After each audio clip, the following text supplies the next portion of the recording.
It's a new day. Oh, it's a new time. And there's a new way. 여러분 2016년 이 12월 이 마지막 캘린더 한 장을 남겨두고 있는 우리의 그 마음 상태가 또 우리의 그 느낌이 어떠신지요? 네, 한 해를 결산해 볼 때 얼마나 감사의 제목도 많으시고 또 새해에 대한 어떤 소망 가운데서 이 한 달을 잘 보내야 될 텐데요. 네, 좀 이렇게 정리할 건 정리하고 지난번 있었던 한 해 동안 있었던 일들을 좀 마음속에서 좀 처리하기도 하고 영적으로 재해석하기도 하고 그래야 또 새해를 기쁨으로 달려갈 수 있지 않겠습니까? 지난해 동안 좀 황당한 일이 있었다든가 너무 마음을 아프게 하는 일이 있었다든가 이런 것들이 아직도 트라우마로 남아 있어가지고 잘 정리가 안 돼 있고 영적으로 재해석이 안 돼 있으면 또 새해를 맞으면 역시 그 상처 속에서 또 새해를 살게 되면 그만큼 소모적인 인생이 될 것 아니겠습니까? 그런 면에서 지난 한 해 동안 어떤 일이 있었나 좀 힘들고 어려운 일들 처리해 나갔으면 참 좋겠습니다. 여러분 제가 오늘 소개시켜드리는 이 일을 당한 사람 같으면 여러분은 어떻게 하시겠습니까? 이 브렛 칼이라고 하는 사람이 있었는데요. 2010년도에 자신의 부모가 자신의 어미가 억만장자였습니다. 그런데 이 억만장자였던 어머니가 세상을 67세로 떠나면서 하나밖에 없는 아들 자신에게 상속을 100만 불을 했습니다.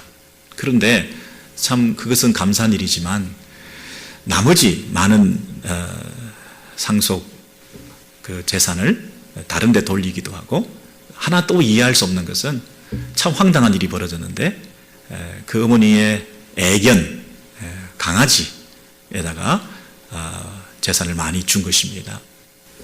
어떻게 했냐면 그 신탁 자금 이 트러스트 펀드에 300만 불을 집어넣어 놓고 그리고 그 강아지가 계속 지금 살던 집에서 살 수 있도록 맨션을 850만 불짜리 집에서 계속 살게 해주고 그 강아지한테 그리고 그 강아지를 돌볼 수 있는 후견인들이죠. 강아지를 밥을 먹여주는 가정부, 개를 위한 가정부가 있고요. 그리고 그 집을 관리하는 관리자가 있고요. 그리고 산보시켜주는 개 산보시켜주는 앞에 개자를 자꾸 붙이니까 좀 이상하긴 하네요. 개 산보시켜주는 사람과 개 병원 데리고 다니는 사람과 웬 개수작인지 이게 하여튼 개를 위해서 개 경호원들이 있고 그랬어요.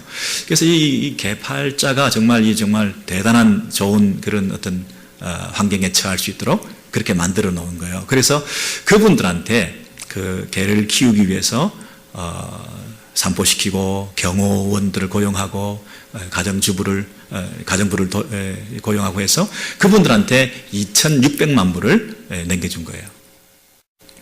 그래서 그 도합 합치면 300만 불, 850만 불, 그리고 2,600만 불 이렇게 합치면 3,000 거의 700만 불이나 되는 돈을 개한테 준 거예요.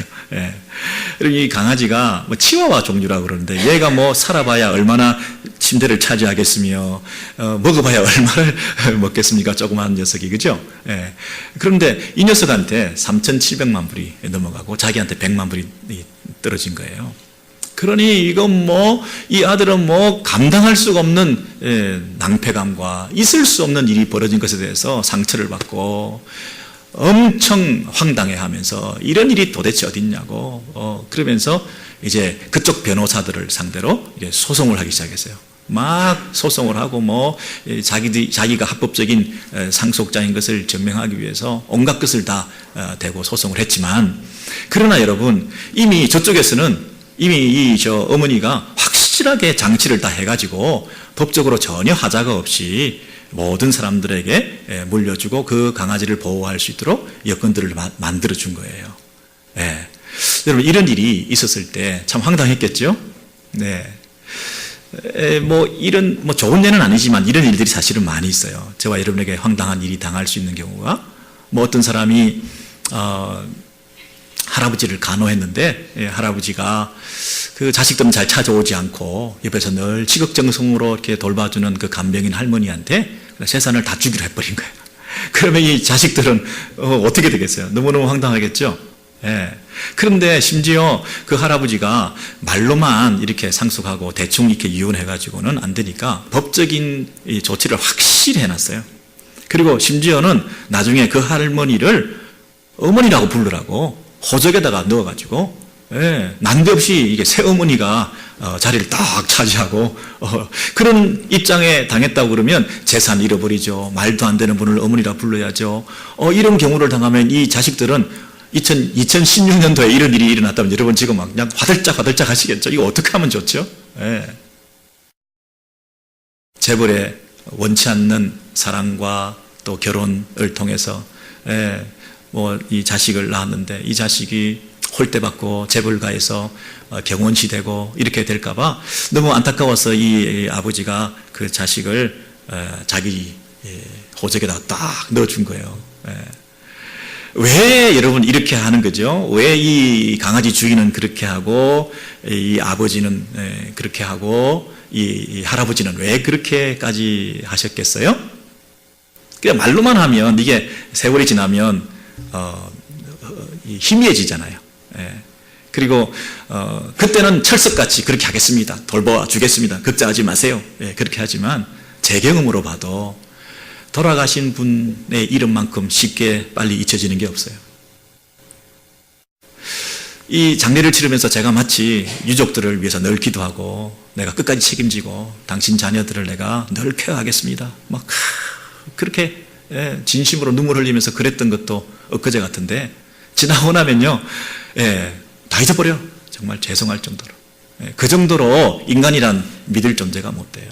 그래서 어떻게든 이것을 안전장치를 확고하게 해놓기 위해서 법적인 절차를 유언을 하고 펀드를 만들어 놓고 변호사를 고용하고 일일이 찾아와가지고 너는 이렇게 해야 된다고 법적으로 다 사인을 해주고 상속을 해주고 그렇게 하지 않을 때는 그것을 주지 않는다라고 그런 조건과 단서 조항도 달고 이렇게 해서 내 상속자로 이 강아지를 자기의 상속자로 이렇게 만들어 놓고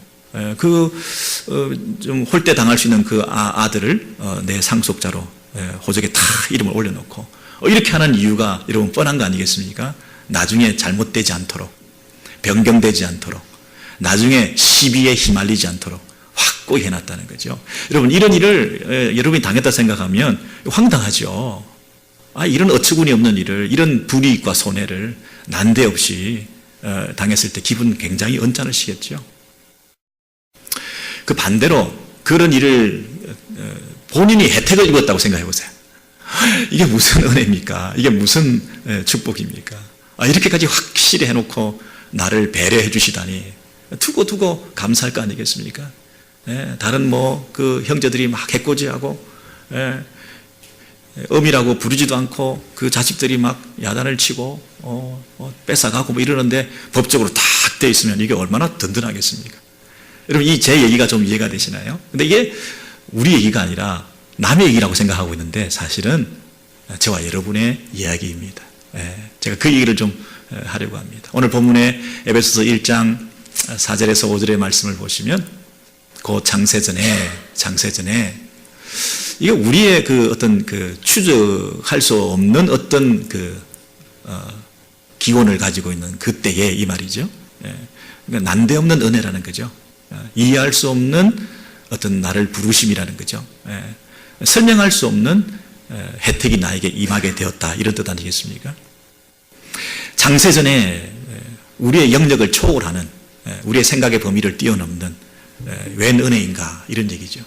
장세전에 그리스도 안에서 우리를 택하사 그 앞에 거룩하고 흠이 없게 하시려고 그 기쁘신 뜻대로 무슨 이유가 있는 것 같은데 아무리 따져봐도 이유가 없어요.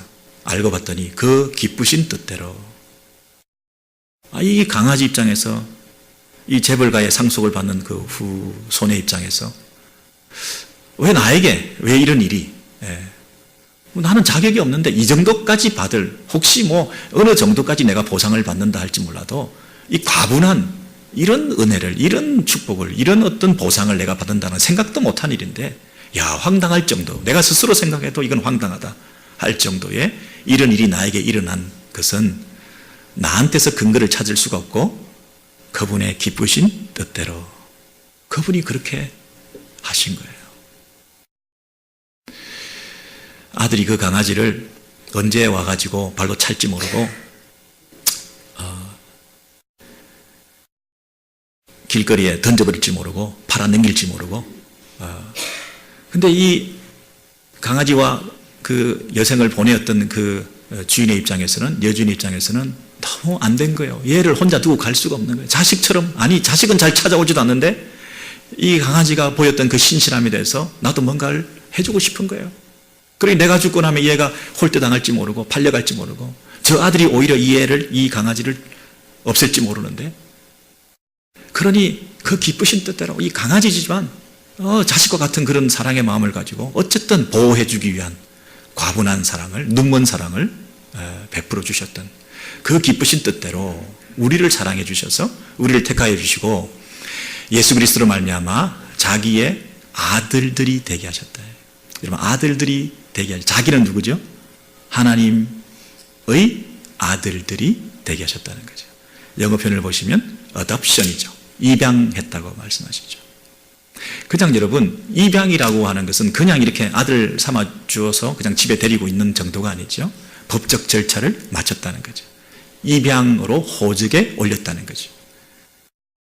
여러분, 우리가 하나님의 아들들이 되었다 하는 것은 그 강아지가 받았던 그 혜택과 그 놀라운 축복보다도 훨씬 더한 거 아시죠? 예. 그 주인과 이 강아지는 피조물과 피조물 사이에 일어났던, 이 땅에서 어떤 피조물이 이 땅에서 가지고 있는 것을 그 다른 피조물에게 최고의 것을 넘겨준다 하더라도 이 땅 안에서 일어나는 일이고 이 땅 안에 있는 물질이고 이 땅 안에 있는 시간의 길이 아니겠습니까? 근데 창조주께서 창세전에 우리 하나님께서 우리 피조물에게 창조주와 피조물의 관계 속에서 그 엄청난 갭을 뛰어넘어 자기의 아들들로 입양해 주셨다는 얘기는 그 시간의 길이가 영원한 것이고 그 내용이 이 땅의 것이 아닌 신령한 것이고 이건 세상에서 얻을 수 없는 하나님 아버지의 자녀가 되는 하나님 나라를 상속받는, 이 땅의 인생의 모든 사람들 중에 가장 최고 복을 이 땅에서 받은 잭팟이 터진, 대박이 터진 그 인생보다도 하나님 나라, 영원한 나라의 상속자가 되었다는 그 사실이 주는 감격과 기쁨이 비교할 수가 없는 거죠. 비교할 수 없는 은혜를 우리가 입게 되었다는 것이죠. 왜 그렇게 하셨을까요? 왜 우리를 입양까지 시켜놓으셨을까요? 소송당하지 않도록 하시기 위해서, 시비에 휘말리지 않도록 하시기 위해서, 끝까지 책임지시기 위해서, 중간에 우리가 마음이 약해지지 않는다는 보장도 없고 내가 포기할지도 모르기 때문에, 내가 상속받았지만 하도 상대방이 공격을 많이 하니까 나 그거 그만하겠다, 내가 포기하겠다, 내가 스스로 이 특권과 신분을 포기할 수도 있는 연약함을 우리가 알기 때문에, 하나님이 아시기 때문에 우리에게 하나님께서 아예 포기하지 않도록, 포기할 수 없도록, 우리가 포기해도 그것이 포기되지 않도록까지 법 절차를 맞춰 놓으셨다는 거예요. 영원히 보장되는 우리의 남은 신분과 운명이라는 것이죠. 그래서 여러분, 신자의 특권과 그 영광이라는 것이 얼마나 놀라운 것인가를 한번 생각해 보십시오. 하나님의 아들 되었다고 하는 이 사실이 가지는 그 깊이를 한번 생각해 보십시오. 이 땅에서 최고 잘 살고 잘 먹고 잘 입고 잘 사는 그런 인생이 된 것 이상으로 영원한 나라의 상속자로서 그 하나님께서 영원히 우리를 끝까지 보장해 주시는 그 축복을 우리가 이미 누리고 있다는 이 사실이 가지는 감격이 여러분 어떤 것인지 한번 생각해 보십시오. 여러분, 그렇다면 아마 여러분이 2016년도에 당했던 황당한 일들, 저 인격과 저 상대가 나에게 이런 모욕적인 일을, 어떻게 이런 상황과 형편이 나에게 일어난 것일까? 말도 안 되는 일이? 라고 하는 그 모든 말도 안 되는 상황과 말도 안 되는 그 사람들을 향하여 우리가 가질 수 있는 너그러움과 여유로움은 뭐냐면 나에게 이 세상에서는 얻을 수 없는, 이 세상과는 비교할 수 없는, 그 강아지가 누렸던 것과는 비교할 수 없는 그 하나님 아버지의 자녀된 이 신분과 그 시간과 영원한 그 장소와 그 엄청난 하나님의 통치와 하나님의 나라의 영역에 서서 누리게 되는 그 하나님의 아들의 그 특권과 신분 속에서 나에게 어떤 이런 황당한 일이 일어날 수가 있냐, 나에게 어떻게 이런 있을 수 없는 일이, 말도 안 되는 이런 축복과 혜택을 내가 영원히, 그것도 보양받기까지 하면서 법적으로 양자 삼아 놓으셔서 흔들리지 않도록 그 누구도 침해하지 못하는 그런 확고한 하나님의 자녀됨을 우리에게 허락해 주셨다는 사실을 생각할 때 이게 이해가 되어진다고 한다면, 이 말할 수 없는 은혜를 입은 자라고 한다면 이 땅에서 말할 수 없는 우리가 핍박을 당하고 고난을 당하고 오해를 당하고 불이익을 당하고 손해를 당한다 할지라도 이 땅 안에서 일어난 그 최고의 고통보다도 그 나라, 영원한 나라에서 얻은 이 상속과 그 자녀된 신분의 특권이 너무나 감사해서 그들을 대할 때 상대적으로 대하게 되고, 우리에게 당한 이 고난을 재해석해서 우리가 그들을 바라볼 수 있게 되고, 너무 집착하지 않고 이 땅에서 징징거리지 않고 더 많이 잡아야 되는데 더 많이 움켜쥐어야 되는데, 내가 포기할 수 없는데 내가 손해보지 말아야 되는데, 내가 불이익을 이만큼 당했는데 내가 이만큼 차익을 내가 도로 찾아와야 되는데, 내가 아무리 생각해도 손해보는 장사인데, 아무리 생각해도 이거는 나한테 일어나서는 안 될 일인데, 그런 걸로 인하여 가슴 아파하고 힘들어하고 2016년도를 이런 식으로 또 마감할 수는 없다. 말도 안 되는 일이 나에게 일어났다. 이 감사와 기쁨이 회복되어서 여러분의 관계와 여러분의 상황과 여러분의 이전의 인생들 가운데 생겼던 모든 그 트라우마가 해결되어지고 이제 새로운 한 해를 이 감격과 기쁨을 가지고 천국 백성으로서 힘차게 달려갈 수 있는 영적 승리자의 삶을 살아가는 여러분 되시기를 소원합니다. 하나님께서 이런 특권과 축복을 우리에게 주신 거 아니겠습니까? 아직도 징징거리고 계실 것입니까? 아직도 그 한을 토해 놓으면서 상처가 계속 상처 위에 또 상처를 입으면서 치료되지 않은 상태에서 누군가를 원망하면서, 하나님까지도 원망하면서 왜 이런 일이, 이런 말도 안 되는 일이 왜 나에게, 내 가정에, 내 자녀에게 일어났냐고 우리가 그러고 있을 겁니까? 하나님께서 이 말도 안 되는 사랑으로 우리를 하나님 자녀 삼아 주신 것이죠. 여러분, 이 부분에 대해서 좀 더 설명을 제가 해드려야 되겠는데요. 우리 그 이후에 우리 갈라디아서를 보시면 더 구체적으로 이렇게 말하고 있습니다. 갈라디아서 4장 3절에서 7절을 보시면, 우리가 어렸을 때에 이 세상 아래에서 종로로 타던 자들이었습니다. 그런데 때가 참에 하나님이 그 아들을 보내사 여자에게서 나게 하시고 우리로 아들의 명분을, 모든 권리를 양자로서 아들이 되었기 때문에 아들이 가지고 있는 그 모든 하나님의 아들의 그 특권을 우리가 다 얻게 해 주셨다는 것이죠.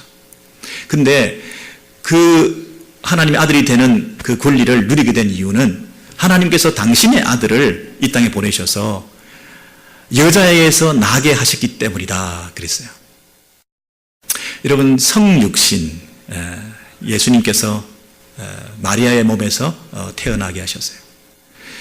예수께서 이 땅에 오셔서 이 크리스마스, 첫 번째 크리스마스에 태어나셨다고 하는 그 사실이 가지는 그 의미가, 여러분, 우리를 하나님의 아들로 full right, 모든 권리를 다 득하게 하시게 하기 위한 첫 출발이 성육신 사건이었다는 거예요. 그분이 그렇게 하지 않으시고 그냥 하나님께서 하늘에서 내가 너를 용서할게, 사랑한다, 이제부터 내 아들 해라, 더 이상 종로로 청산하고, 그렇게 말씀만 해주셨다고 한다면 여러분, 그것이 얼마나 지속되고 영원성을 가지고 또 실제로 우리가 그 아들의 명분을 누리며 살 수 있었겠습니까? 하나님께서 그렇게 하지 아니하시고 우리가 가지고 있는 근본적인 문제, 죄 문제를 해결하시기 위해서, 하나님의 공의를 스스로 만족하시기 위해서 거룩하신 그분 앞에서 어떻게 죄값이 지불되지 않은데 내 백성이라, 이렇게 내 아들이라, 내가 늘 사랑한다, 거룩하신 그분이 어떻게 죄인들을 향해서, 거룩하지 않은 그들을 향하여 나에게 와라, 내 백성 삼아줄게, 이렇게 스스로 그 공의를 훼손시키는 충돌되는 하나님의 사랑과 하나님의 거룩과 공의가 서로 상충되는 이런 일을 어떻게 하나님께서 하실 수가 있으시겠습니까? 이거는 시시비비가 나중에 가려지고 문제가 되는 거죠.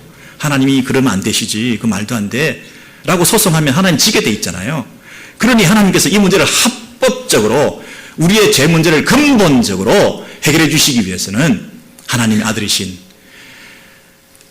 아들이신 예수 그리스도가 이 땅에 인간의 몸을 입고 오셔서 피조물처럼 되시고 우리 죄인처럼 되셔서 우리 죄인과 동일시 되셔서 우리 문제를 해결하시기 위해서 우리가 되셔서 우리는 죄가 있지만 그분은 죄가 없는 분이시기 때문에 그분의 십자가의 죽음과 죄의 삭을 지불하는 사망 사건을 통하여 그 값이 온전히 지불되게 하여 주심으로 나중에 시비거리가 없이 죄값이 다 지불되었고 법정에 가가지고도 소송을 받는다 하더라도 법정적으로 문제가 없는 이미 무죄 선고가 된 죄값이 이미 지불됐기 때문에 그것도 흠없이 점없이 1.1획도 틀림과 오류가 없이 우리는 죄가 있지만 그분은 죄가 전혀 없는 분이기 때문에 죄 없는 그분의 죽으심을 통하여 우리를 위한 대속적 죽음을 통하여 우리가 완전히 깨끗게 되었다고 하는 이 놀라운 은혜를 입은 우리가 되기 위해서 하나님의 아들 그분은 이 땅에 굳이 인간의 몸을 입고 오시고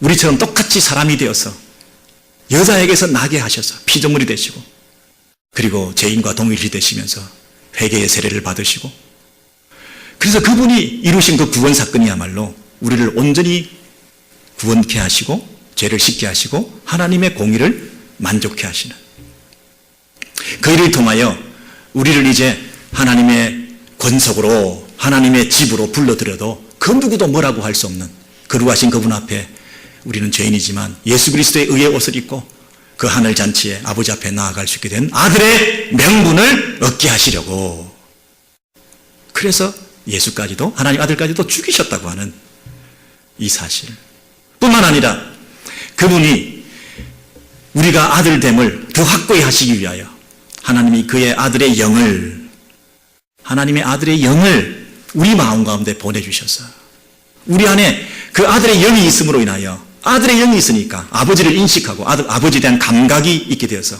아버지를 아바 아버지라고 부를 수 있는 이 친밀한 하나님과의 관계를 회복해 놓으셨다는 거예요. 이 일을 누가 하셨다고요? 하나님이.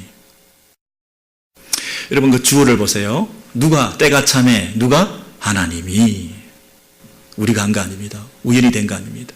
하나님이 그 일을 하셨다는 거예요. 아들까지 보내셔서 우리를 아들로 양자로 삼으셨다는 거예요. 그리고 또 누가? 하나님이 그의 아들의 영을 우리 가운데 부어주셔서 여러분 그 하나님이 우리를 향한 이런 장치를 의도적으로 다 하셨다는 거예요. 그냥 내버려 두면 얘가 또 어떻게 휘말려 갈지 모르니까. 태초부터 우리를 택하시고 그 하나님의 사랑 안에서 우리를 자녀 삼으셨는데 이게 어떻게 흔들릴지 모르니까 세상에서 하나님의 자녀로 살아가는 동안 얘들이 어떤 풍파 속에서 믿음을 저버릴지 모르고 자기를 보니까 형편없구만. 나 같은 게 어떻게 구원을 받아. 내가 무슨 하나님의 자녀야. 말도 안 돼.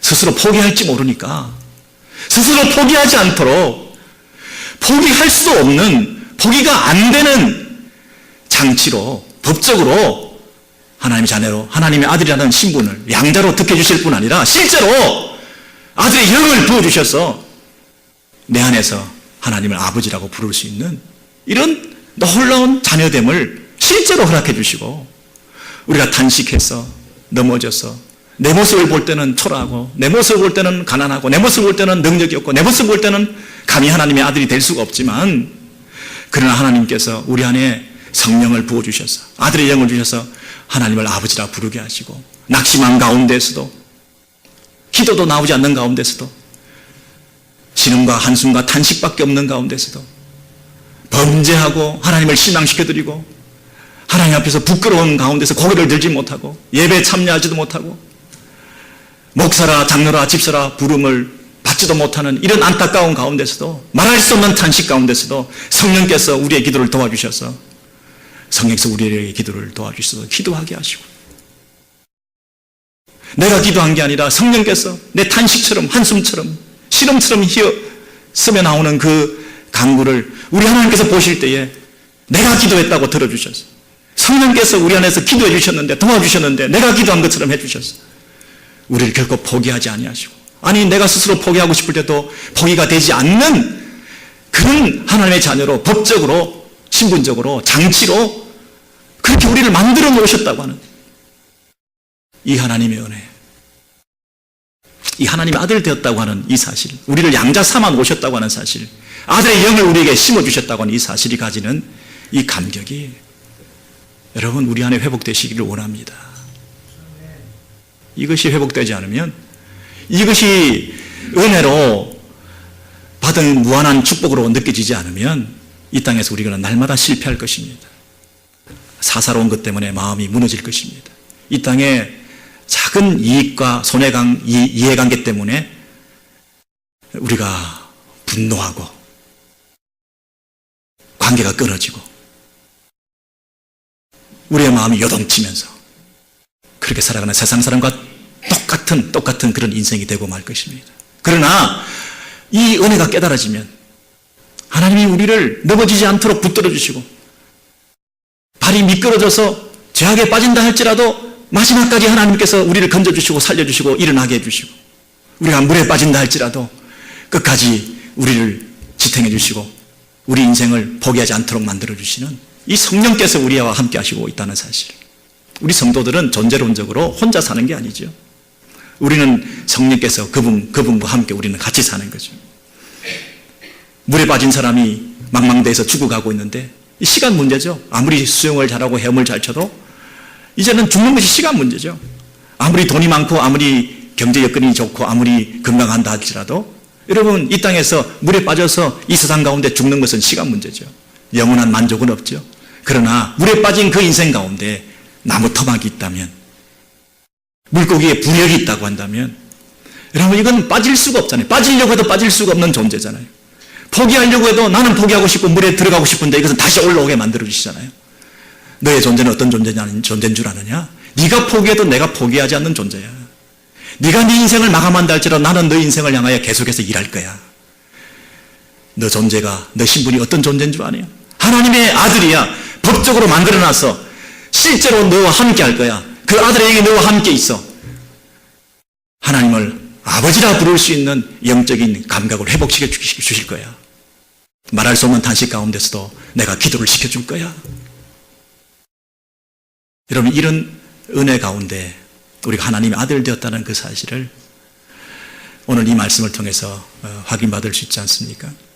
이제 그 아들의 영을 우리 마음 가운데 보내주셔서 하나님의 아버지라 아빠라 부를 수 있게 하셨을 뿐 아니라 이제는 종이 아니요 아들이기 때문에 유업을 상속받을 자가 되었다는 거예요. 하나님 나라를 상속받는 존재가 되었다는 것이죠. 여러분 이 사실을 이 로마서에서는 더 분명하게 이렇게 말하고 있습니다. 누구든지 그리스도의 영이 없으면 그리스도의 사람이 아니라 예수를 죽은 자 가운데서 살리시리의 영이 너희 안에 거하시면 너희 안에 거하시는 그의 영으로 말미암아 너희 죽을 몸도 살리시리라. 하나님의 영으로 인도함을 받는 사람은 곧 하나님의 아들이라. 너희는 종의 영을 받지 아니하고 양자의 영을 받았으므로 아바 아버지라고 부르짖느니라. 자녀이면 하나님의 상속자요 그리스도와 함께한 상속자다. 그리스도와 함께 그 하나님 나라를 유업으로 받는 하나님 나라의 상속자들이 우리가 되었다는 사실입니다. 할렐루야.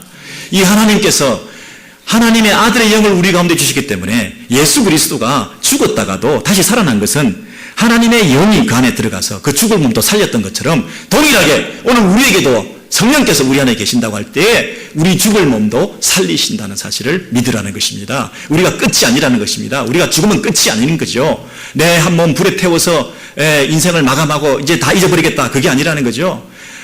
모든 사람이 한번 심판을 죽고 난 다음에 받는다고 하는 그 사실 속에서 이제 우리 인생은 죽을 몸도 다시 살린다. 우리의 영이 구원받았을 뿐 아니라 우리의 몸도 구속되고 부활되는 영과 육의 온전한 회복과 구원의 그날이 있을 것인데 이 땅에서 우리가 그것을 경험할 수 있다는 것입니다. 죽을 몸도 살리실 그 영이 우리 안에 있기 때문에 그 영께서, 그 성령께서 우리를 날마다 살리신다는 겁니다. 사도 바울이 날마다 죽는다는 얘기는 그분이 날마다 다시 살아난다는 얘기가 아니겠습니까? 어떻게 날마다 죽는다는 말을 할 수가 있습니까? 내가 날마다 그분 안에서 죽고 살아나고 죽고 살아나고, 그래서 정말 주 안에서 이 성령의 능력으로 말미암아 하나님의 백성답게, 하나님의 아들답게 살 수 있는 그런 능력을 우리 안에 허락해 주셨다는 사실입니다. 그래서 이 예수 그리스도와 함께 하나님 나라의 상속자 된 그 특권을 우리가 누리며 포기하고 싶을 때도 포기가 안 되는 내 존재, 내 출발 자체가 내가 스스로 포기가 되지도 않는 하나님이 붙들고 계시는, 끝까지 그분께서 나를 지탱해 주시는 그런 은혜를 입은 이 축복을 하나님의 백성으로 우리가 살게 되었다는 것이죠. 여러분, 이런 사실이 우리 안에 큰 감격으로 와닿을 수 있게 되기를 바랍니다. 여러분, 이 마태복음 6장을 보시면 그러므로 우리는 이제 어떻게 살아야 될 것인가에 대해서 분명히 말씀해 주십니다. 무엇을 먹을까, 무엇을 마실까, 무엇을 입을까 염려하지 마라. 공중의 새를 보라. 심지도 거두지도 않고 창고에 모아들이지도 않는데 너희 하늘 아버지께서 기르시나니 너희는 이것들보다 귀하지 아니하니야. 이것들이 뭡니까? 공중의 새들입니다. 그런데 여러분, 우리를 향해서 너희 천부께서 이렇게 말씀하셨어요. 그러면 우리는 누구라는 겁니까? 그 천부의 아들이죠. 하나님 하늘 아버지의 자녀된 우리들의 관계가 이 공중의 새와 하나님과의 관계하고는 차원이 다르다는 거죠. 그들도 하나님께서 책임지시는데 그보다 너희들이 더 귀하지 않냐는 얘기는 하나님과의 그 부자 관계, 입양시켜서 하나님의 아들 된 하나님을 우리 아버지라고 부르는 그 관계가 가지는 그 축복이 어떻게 이 세상의 그런 축복과 이 세상의 어떤 그 형통을 비교해 보면서 너희가 그것을 추구하고 살아가는 삶이 되어서는 안 되지 않겠느냐, 그 얘기를 하는 거잖아요. 이 공중의 새들을 책임져 주시는 것은 그 공중의 새들의 아버지가 하나님이기 때문에 그렇게 얘기를 하고 있나요? 아니잖아요. 우리 아버지잖아요. 새의 아버지가 아니잖아요. 들풀을 보십시오. 들의 백합화를 보십시오. 그들이 어떻게 자라나? 그들은 잠깐 있다가 없어지는 이런 것들도 하나님께서 이렇게 입히시거늘 하나님이 이렇게 입히신다 그랬잖아요. 그러나 우리는 뭐예요? 하늘 아버지 천부께서 이 모든 것을 너희에게 있어야 될 줄로 아신다 그러잖아요. 이 들풀과 하나님 관계, 하나님이 그들을 창조주로서 책임져 주시고 섭리자로서 그들을 함께 해주시는 거하고 그 가운데서 우리를 아들 삼으셔서 하늘 아버지께서 그 아들을 책임져 주시는 거하고는 차원이 다른 얘기를 하는 거잖아요. 우리가 하나님의 아들이 됐다고 하는 것은 이 땅에서 이방인들이 구하는 것처럼 무엇을 먹을까, 무엇을 입을까, 마실까 그것을 구하는 삶이 되어서는 안 되고 너희 천부께서는 이 모든 것을 책임져 주실 테니까 너희들은 차원이 다른 하늘 아버지께서 원하시는 그 삶을 살고 네가 하나님 나라의 상속자라는 것을 잊지 말고 그 하나님 나라를 구하고 먼저 그 나라와 의를 구하면서 그렇게 살아가는 것이 너희 인생인데 하나님 나라의 상속자가, 유업을 받은 자가 왜 이 땅에서 먹고 마시는 거 가지고 염려하고 있느냐? 여러분, 강아지가 처음에 3,700만 불을 상속받은 그 강아지가 이 땅에서 경호원들이 있고 가정부가 있고 집이 있고 병원이 있고 그래서 그 강아지는 그때부터 뭘 했겠어요? 염려할 게 없죠. 무엇을 먹을까? 무엇을 입을까? 무엇을 마실까? 강아지가 염려할 필요가 있었겠어요? 강아지가 염려할 필요가 없었죠. 그 주인이 그렇게 장치를 해놨는데 딱 모든 걸 장치를 해놓고 사람들을 요소요소에 박아놓고 법적으로 문제가 없게 만들어놓고 그렇게 했는데 그 강아지가 염려할 필요가 있었겠어요? 여러분, 우리는 강아지보다 못한 염려를 하는 하나님의 자녀들이 아닌가 한번 자기를 돌아보세요. 하나님께서 우리를 하나님의 아들로 입양시키시고 성령을 보내셔서 우리 안에 하나님의 아버지라 부르고 기도할 수 있게 해주시고 날마다 우리를 죽을 몸도 살리시는 하나님의 능력의 영으로 말미암아 우리를 새롭게 일으켜 세워주시고 날마다 다시 살게 해주시고 새롭게 하시고 영혼을 상속받은 영원한 나라의 백성으로 천국 백성으로 하나님 아버지의 자녀로 살게 해주신 그 장치를 다 해놓으셨는데 우리가 이 땅에서 무엇을 먹을까, 무엇을 마실까, 입을까 염려할 필요가 없는데 우리의 삶이 이런 세상적이고 물질적인 데 빠져가지고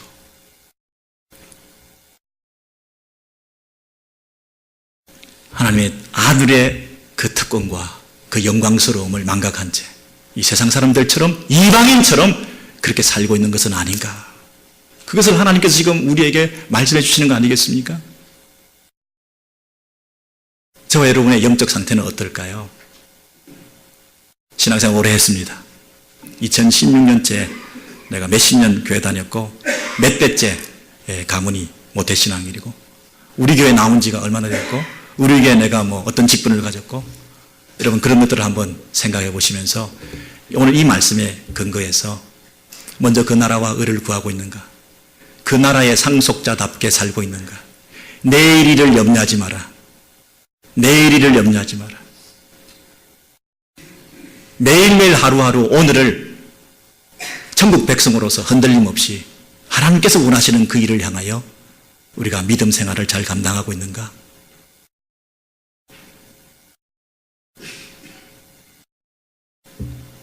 손양훈이라고 하는 목사님이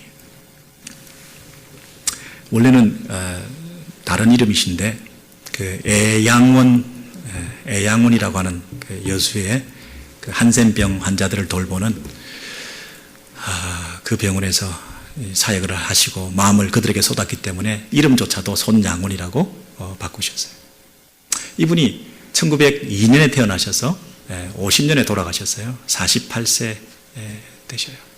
여기 48세보다 더 어린 분들 별로 없잖아요. 더 많은 삶을 우리가 살아왔는데 그가 남긴 그 족적과 그 신앙의 유산은 우리로 하여금 참 눈물지게 만들고 어떻게 이런 일이 말도 안 되는 상황 속에서 그분은 어떻게 이런 말도 안 되는 이런 삶을 신앙을 보였을까 하는 부분에서 충격이 될 정도죠.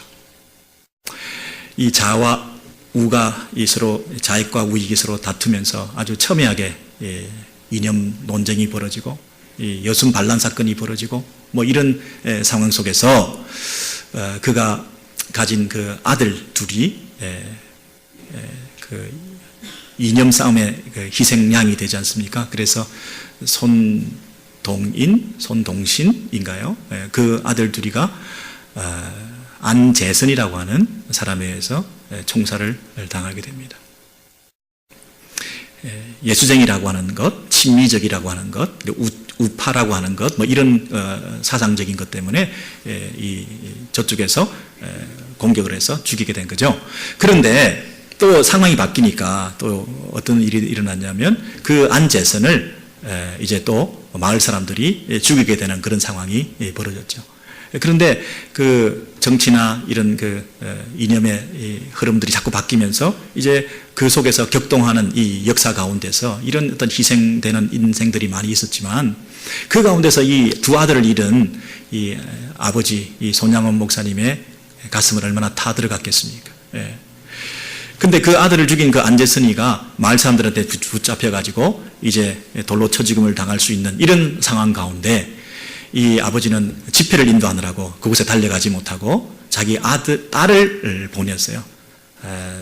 손동희라든가 그 딸을 보냈는데 그 딸이 나중에 회고하기를 뭐라고 얘기했냐면 내가 어떻게 이런 상황 속에서 아버지의 그 말을 전달해서 그 살인자, 우리 형제를 죽인 그 살인자를 살릴 수 있겠냐? 그리고 그들을 어떻게 용납할 수 있겠냐? 나는 그거 못하겠다. 가면서 할까 말까? 그냥 아버지한테 갔다 왔다 그러고 말 안 했다 그러고 뭐 그럴까? 이런 갈등을 하면서 가서 그 아버지의 말을 전해가지고 그를 살렸다고 하지 않습니까? 그래서 결국 그 아들을 살려서 양자로 삼아 이 손 목사님의 호적에 입직시키고 손 목사님이 1950년도에 그 애양원을 떠나지 않고 지키고 있다가 공산당에 의해서 총살로 또 죽게 되었어요. 순교하시게 되었죠. 그래서 이 장례식에 가장 슬피 울었던 한 사람이 바로 그 살인자였던 그러나 아들로 다시 손 목사님이 호적에 넣어주었던 그 놀라운 사랑을 입은 안재선이라고 하는 그 아들이 너무너무 슬피 우는 근데 그 아들이 안재선의 그 아들이 안경선이라고 지금 54세인데 목회자가 되세요. 여러분 그 목사님이 손양호 목사님이 그 아들 둘이를 보내는 장례식에서 참 그 극심한 고통과 눈물과 슬픔 가운데서도 하나님 앞에 감사의 제목들을 쓴 거 여러분 아시죠? 그 중에 뭐 예를 들면 아들 하나만 순교자가 나와도 영광인데 아들 둘이나 순교의 제물로 바쳐서 하나님 무한 감사합니다. 큰아들이 공부도 잘하고 신학 공부를 하기 위해서 미국에 유학 보내려고 준비하고 있었는데 미국보다 더 좋은 천국에 일찍 불러가시니 하나님 무한 감사합니다. 이게 여러분 이 천국에 대한 소망과 하나님 나라의 상속자라고 하는, 그리고 이 땅이 다가 아니라고 하는 영원한 나라에 잇대어 살고 있다고 하는 이런 신앙이 없이는 이런 감사가 나오겠습니까, 여러분? 그리고 이 서 목사님이 한 감사의 제목 중에 또 한 가지가 뭐냐면 제 가슴을 치는 감사 제목이었어요. 이 죄인의 가문에서 순교의 자식이 나오게 해주신 것을 감사합니다. 여러분, 이 죄인, 이 손양원 같은 성인이 뭐라고 얘기를 하냐면, 이 죄인, 나 같은 죄인, 여러분, 우리 가슴을 치며 우리가 스스로 생각할 때 나 같은 죄인이 없잖아요. 여러분, 나 같은 죄인, 이 죄인의 후손 가운데 순교의 자손이 나오게 해주신 것을 감사합니다. 여러분, 이 손양원 목사님은 말도 안 되는 일을 지금 당했잖아요. 여러분, 이런 일이 있습니까? 아들 둘이를 한꺼번에 잃어버리는 이런 일, 여러분, 이런 일이 우리 가운데 있다면 이건 정말 길길이 뛸 일이잖아요. 식음을 전폐하고 들어누울 일이잖아요. 인생을 포기하고 같이 죽는다고 해도 마땅치 않은 이런 상황이잖아요. 이런 말도 안 되는 일이 일어났는데 손양원 목사님은 뭘 생각했나요? 나에게 이미 일어났던 말도 안 되는 일, 이 죄인을 살려주시고 이 죄인을 위해서 하나님의 아들까지 보내셔서 우리를 천국 백성 삼아주시고 하나님 아들 되게 하시고 영원히 살게 하신 그 사실을 믿고 이 죄인을 살려주시고 이 죄인의 가문에서도 이런 영광스러운 순교자의 피가 흐르게 해주신 것을 인하여 하나님 무한 감사합니다. 여러분, 말도 안 되는 일을 극복할 수 있는 유일한 길은 나에게 임한 말도 안 되는 일을 진심으로 믿고 의지하고 그것을 바라볼 때에 그 모든 것들을 견디고 감당해낼 수 있는, 심지어 생명을 잃고 아들을 잃는 일이었다 할지라도 하나님께서 우리를 영원히 살게 하신 이 천국의 소망 가운데 그것을 넉넉하게 이길 수 있다는 것이죠. 여러분, 우리가 지금 어떤 일을 당하고 있습니까? 말도 안 되는 일을 당하고 있습니까? 천국 백성은 좀 달라져야 되지 않겠습니까? 우리가 세상 걱정 염려하면서 계속 살 수 없는 거 아니겠습니까? 2016년이 그렇게 걱정하고 전전긍긍하면서 세상살이 가운데 살았는데 2017년은 좀 다른 차원에서 하나님 나라의 백성으로 살 수 있는 그런 영적 도약이 있어야 되지 않겠습니까? 그 안경선이라고 하는 사람이 자기는 자기의 그 인생의 배후에 있었던 일을 몰랐어요. 자기 아버지가, 안재선이라는 자기 아버지가 그 손양원 목사님의 아들들을 죽인 살인자라고 하는 사실을 몰랐어요. 나중에 그것을 우연히 알게 되었어요. 그리고 이 사람이 칩거에 들어갑니다. 그리고 두문불출하게 됩니다. 병이 났습니다. 살인자의 아들이니까. 그 살인자의 아들이 태어날 때부터 자기도 모르게 멍에를 짊어지고 내가 살인자의 아들로 태어나서 사람들의 질시와 모욕을 받으면서 뭐라고 설명할 수도 없는 이런 누명을 쓰고 사는 이 불쌍한 인생이 되고 말았는데, 그래서 병이 나고 한쪽 폐를 절단하고 그런 가운데서 그가 누구를 만났냐면, 너는 살인자의 아들이 아니라 내 아들이라, 하나님의 아들이라, 내 아들의 핏값으로 산 너는 내 아들이라 하시는 하나님의 음성을 듣고 그거 회복되어서 사역과 목회의 길로 나서게 되었다는 아름다운 간증이 있습니다.